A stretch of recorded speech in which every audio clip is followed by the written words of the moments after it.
sing them. It doesn't matter so much if they're completely intelligible, like that owl thing.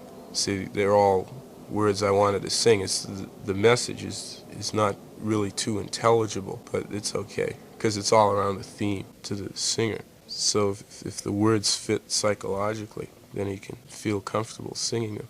And I think a lot of this is bound up. I think there's a lot of subliminal. I think let me finish this. I think if a person sings Negro dialect, he's used to it because that's the only thing he's heard in records. But even if he's not aware of it, I think sometimes it creates problems. Like some guys sing, they get hung up behind it. I think some of the reason is because they're singing syllables that they don't speak, and they don't think of it that way. This is applicable to like rock and roll singers who do blues, or maybe John Hammond or the Doors' way of singing the blues. They're extreme examples of grotesque ways of singing the words in a way completely unlike speaking. But then again, it's kind of problematical because like I was thinking about it. See, there's a lot of things like mo. I don't say mo or do. It's just more and door. So I've been trying to, and ings. A little more ings I use. So I've been trying to throw them in. But then you can wind up sounding like Roscoe Holcomb, which is a little weird too. So it's the singing is pretty weird. It's really personal. I mean, everybody's voice is different. You take 10 guys to play the harp, it's more like they all play the same instrument. You take the same 10 guys, say they all sing, it's almost like there's 10 different instruments. Everybody's voice is like a unique instrument in the world, more so than instruments. That's pretty weird. Knee-High Blues by Blind Joe Reynolds. I think he might be from northeastern Mississippi. That's off the top of my head. I think that's where he might be from. I think there are things like that going on around Aberdeen. One of Reuben Lacey's pieces has some resemblance to it. Not direct, but some resemblance. It's five measures unit at the beginning. It's 11 long, and I should more properly say it's 3-measure unit at the beginning. Then we rounded off with 2 4-measure units, but actually that's a simplification of what they do. But one of the main things is the 3-measure unit. At the beginning you sing for 3 measures, and then you go right into the position of what normally would be the 5th measure. There's a prominent A. Let's see, this song is in E. There's a prominent A all the way through, especially in the first 5 measures. And that's as opposed to the more conventional B, which would be the 5th. It's all 4ths, like John Lee Hooker's music.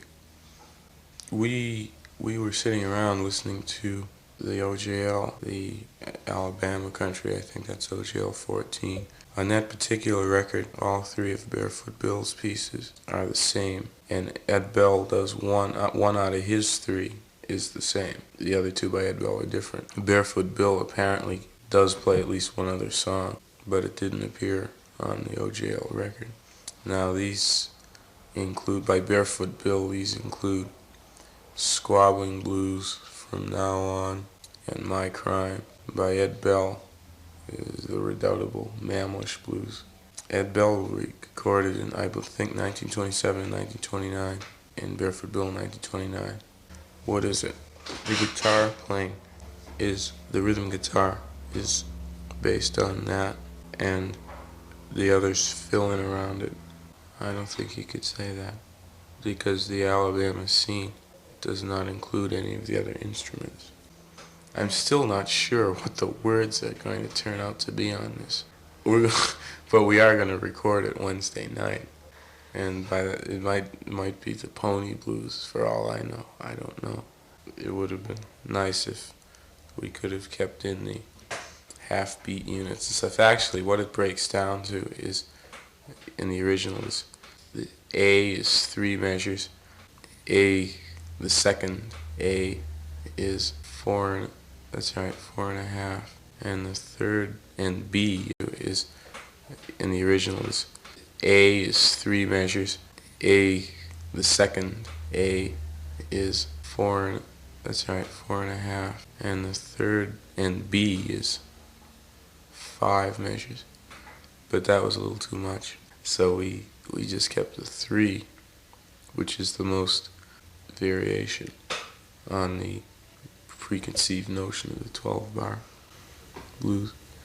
And the others we ironed out. So that allows the piece to go smoothly all the way through without getting Larry and Fido hung up, and still has that one change in it, which combined with the different chords and half chords, things like that, make it sound different from the other songs we do. No, I shouldn't be quite that flippant. There's a good reason. This Pony Blues also is characterized by a 3-measure phrase at the beginning, all singing, then deletion of the 4th measure of the standardized form, and then right into the 5th. And so the meter, is that the right word? The phrasing of the melody on Pony Blues fits the Barefoot Bill, Ed Bell scene. Son House's version of Pony Blues is 11 measures long. From Alabama, that ledger, what I was referring to, that was the company ledger. It's a Columbia record, isn't it? And it says Barefoot Bill of Alabama. Well, maybe he was just going through Alabama. Where is that recorded? It has been wrongly alleged that this artist is Ed Bell. In fact, he only accompanies Ed Bell. Now, also, it says, see also Pilly Bowling. Now, I think we should check up on Pilly Bowling.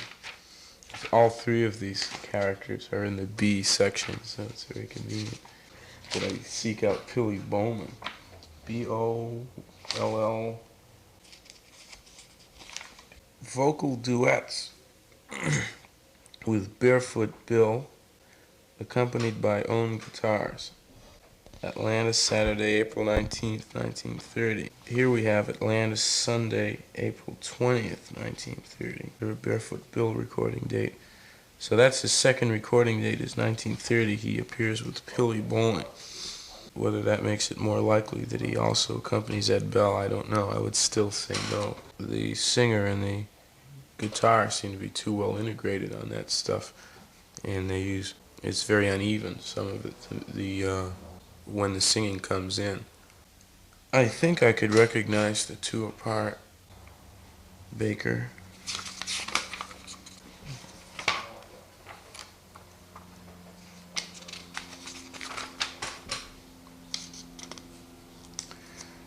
Yeah, this is weird. They're very arbitrary in this. Vocal accompanied by guitar, possibly his own. That's 1927. That includes Mamlish. And then accompanied by Barefoot Bill, 1930. Oh, okay. Now, I'll take back some of what I said, because according to the Blues Book, the only claim for being accompanied by Barefoot Bill is made for the 1930 record, which I've never heard. So I'll take that all back, because they do not claim that he plays guitar on the early songs. They were recorded in 1927. Now, these things are all done in Atlanta, except for the Ed Bell's first date, which is in Chicago. So they weren't done in Alabama. Perhaps they are indeed from Alabama. On the other hand, he could have learned his music somewhere else to Alabama. Oh, Lord. Great God, yo deed I are. Great God, yo deed I are. What did that turn out to be? Gonna move to Alabama. Great God, yo deed I are. That's what Faye thought it was. LPs? Oh, I only collect post-war. 1 year ago. Maybe 10 months ago. Well, I'd been avoiding doing this for a long time because of the money. But I just kind of fell into it. Because when I was in San Francisco, Chris Strakowitz has a record shop there. And he had this incredible sale going on. He just auctioned a lot of his records and hadn't got hardly any bids. He had a lot of duplicates. He just had 1,000 records lying around. He just became annoyed. He was selling them for $3 a piece, and the price kept dropping. So finally, when we got there, it was down to $150, and some of the best post-war records were there, some of the rarest. So I couldn't pass up stuff like that, $10 records for $150. So I wound up buying 30 or 40 of them. And then Bob helped me out. He gave me he sold me a whole pile of records, 3 for $1. Some of them I didn't even know. So some of them turned out to be $2 records. So he was very nice. Devastated Pete Welding's auction list at low prices because I took a chance on that thing that if I was the only one to bid real high that nobody else would, and that all of my high bids I wouldn't have to pay him because of the fact nobody else would bid high and all the prices would be reduced. It was a rare kind of an auction. You paid, I think, 50 cents higher than the second place bid is what you paid. So I just bid $10, $15, $20 on everything I wanted and wound up winning them for $4 or $5 or $3. So that worked out real good. I'll pick up a record on rarity if I can get it for a quarter or less, if I happen to stumble across it on a field trip. But I would never bid for that kind of an item on an auction, or I'd have to pay $5 or $6 for it. No, but I do have some collector's spirit, nonetheless. Some of these labels are so off the wall, and that it's pretty interesting to have some of that stuff. Oh, JVB and Fortune, all them things in Detroit. They record with one tape recorder. He sings the memorable verse, "Hey mama, don't you hear blind boy Fuller calling you?" He sings that. That's one of his verses. Well, no, but it has some relation, maybe. Now this is a weird thing. What he's playing is one of those nagging familiar phrases that I really feel I've heard somewhere before, and he does too, but we can't actually place it. He goes,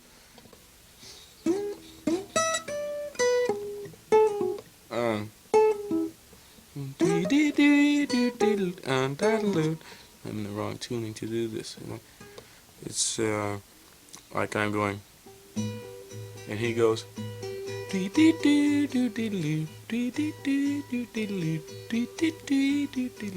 stuff like that. That sounds very familiar. It's the lick, but I don't know where it comes from. What he's doing is reasonably basic on this. During this action, he's just droning, and then he drones on an A when it gets to there in the fourth measure, and then it loosens up a little after that. He plays this in unison, and he goes, he throws that one in, so that creates like a little different bass line.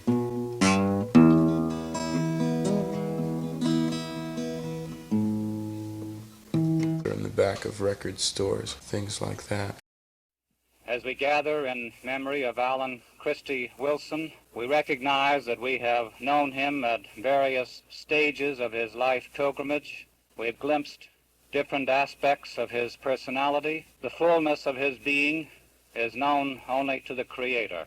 And yet, by sharing what each of us remembers of him, we can contribute to a deeper understanding of the whole person. And we can rejoice in the qualities that characterized his uniqueness as a human being.